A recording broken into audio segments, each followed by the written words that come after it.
লোভনীয় এই খেজুরের গুড় যাবে ইউরোপ সহ বিভিন্ন দেশের বাজারে। আমেরিকা, সুইজারল্যান্ড, কানাডা, আপনার ইংল্যান্ড, মালয়েশিয়া, সৌদি আরব, বিভিন্ন দেশে আমার এই গুড় যাচ্ছে। আলহামদুলিল্লাহ খুব আমি উপভোগ করছি। বিখ্যাত খেজুরের গুড়ের তৈরির প্রক্রিয়া সামাজিক যোগাযোগ মাধ্যমে লাইভ দেখিয়ে বিক্রি করছেন এনামুল হাসান গিয়াস। তার এই পদ্ধতি এরই মাঝে আলোড়ন সৃষ্টি করেছে দেশ জুড়ে। সকাল সকালে চলে আসলাম লাইভে। শীতের সকালে খাঁটি খেজুরের রসের স্বাদ নিতে অনেকেই ছুটে আসছে ফরিদপুরে এনামুলের কাছে। 5 বছর পর রস খাচ্ছি এবং অনুভূতি আমার খুব ভালো লাগতেছে। মনেই হয় নাই যে আমি এখন বড় হয়েছি, এখন হইতেছে যে আমি আগের মতো নিয়েছি। ঢাকা থেকে এসেছি। ঢাকায় তো এরকম রস পাওয়া যায় না। ছোটবেলায় রস খাওয়ার জন্য সব সময় অপেক্ষা করতাম। শীতের সময় রসটা খাওয়ার পর মনে হচ্ছে সেই ছোটবেলায় ফিরে গিয়েছি। বাজারের গুড়ে ভেজাল থাকায় নিজ চোখে গুড় তৈরির প্রক্রিয়া দেখে গুড় সংগ্রহ করছেন অনেকে। ফরিদপুর হচ্ছে খেজুরের গুড়ের জন্য বিখ্যাত, কিন্তু আমরা বাজার থেকে এখন যে গুড়গুলো কিনছি তার ম্যাক্সিমামই কেমিক্যাল দিয়ে তৈরি হচ্ছে এবং খাঁটি না। সুন্দর করে জ্বালিয়ে সামনে থেকে গুড় তৈরি করে দেয়, এই জন্য গুড়টা নেওয়ার জন্য আসলাম। এটা পিওর এবং অথেন্টিক শুনে আমরা এখানে এসেছি নেওয়ার জন্য। স্বাস্থ্যকর অল টাইম হানিকম, সব সময় অল টাইম হেলদি লাইফ। খাঁটি গুড় মানুষের কাছে পৌঁছে দিতে গত 4 বছর ধরে শহরের বিভিন্ন স্থানে 9 শতাধিক খেজুরের গাছ লিজ নিয়েছেন উদ্যোক্তা এনামুল।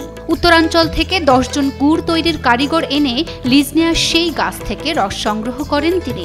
সকাল থেকে গাছ থেকে রস সংগ্রহের কাজে লেগে পড়েন গাছিরা। ফরিদপুরের খেজুরের গুড়ে একটা ঐতিহ্য রয়েছে, এটা একটা যশ খ্যাতি রয়েছে। সেই খেজুরের গুড় উৎপাদন বৃদ্ধি এবং সম্প্রসারণের লক্ষ্যে আমি কাজ করে যাচ্ছি। তো এই বছরে আমার প্রায় 900 গাছ ঝোড়া কাটা হয়েছে। এদিকে যেমন ভালো গুড় উৎপাদন করছেন এনামুল, অন্যদিকে ভালো টাকা ইনকাম করে খুশি গাছিরাও। আমরা রাজশাহী থেকে আসছি, এখানে খেজুর গাছ কাটি, গুড় বানাই, রস দেয়া, তাতে করে আমরা দিন হাজির কাজে আসছি।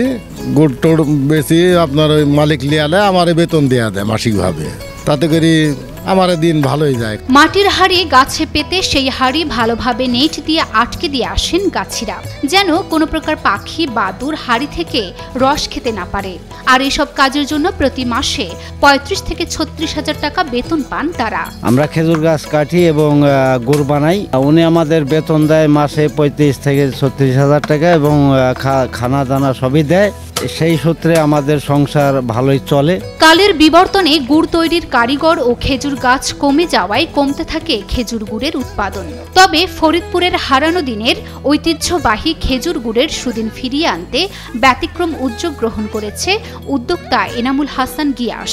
কালের পরিক্রমায় এই খেজুরের গুড়ের সেই ঐতিহ্য হারিয়ে যেতে বসেছিল, কারণ খেজুরের গাছ ঝোড়া কাটা একটি কঠিন, কষ্টসাধ্য এবং ঝুঁকিপূর্ণ কাজ হওয়ার কারণে আমাদের ফরিদপুরের স্থানীয় গাছিরা এই পেশা থেকে মুখ ফিরিয়ে নিয়েছিল। ফরিদপুরে ঐতিহ্যবাহী খেজুরের গুড় দেশের গণ্ডি পেরিয়ে যাচ্ছে ইউরোপ, আমেরিকা সহ বিভিন্ন দেশে। ফরিদপুরের স্থানীয় চাহিদা মিটিয়ে আমার এই আমার এই গুড় দেশের বাইরেও চলে যাচ্ছে। ফরিদপুরের ঐতিহ্যবাহী খেজুর গুড়ের সুদিন ফেরাতে আগ্রহী উদ্যোক্তাদের সব ধরনের সহযোগিতা করছেন বলে জানান কৃষি সম্প্রসারণ অধিদপ্তরের উপপরিচালক মোহাম্মদ শাহাদুজ্জামান। পরামর্শ কৃষকদেরকে দিচ্ছি এবং যেহেতু খেজুরের গুড় আমাদের একটা ঐতিহ্যের সাথে জড়িয়ে আছে এবং ফরিদপুর এই এলাকা খেজুরের গুড় উৎপাদনের জন্য অনেকটা বিখ্যাত এবং এই এলাকার চাহিদা মিটিয়েও কিন্তু দেশের বিভিন্ন জেলায় এটা রপ্তানি করা হয়। আমরা কৃষকদেরকে বিশেষ করে যে গুড় উৎপাদন যে প্রক্রিয়ার সাথে এই বিষয়টিকে কৃষকদেরকে পরামর্শ দেওয়া হচ্ছে, যেন কৃষক এখান থেকে একটি ভালো মানের গুড় তারা নিজেরা উৎপাদন করতে পারে।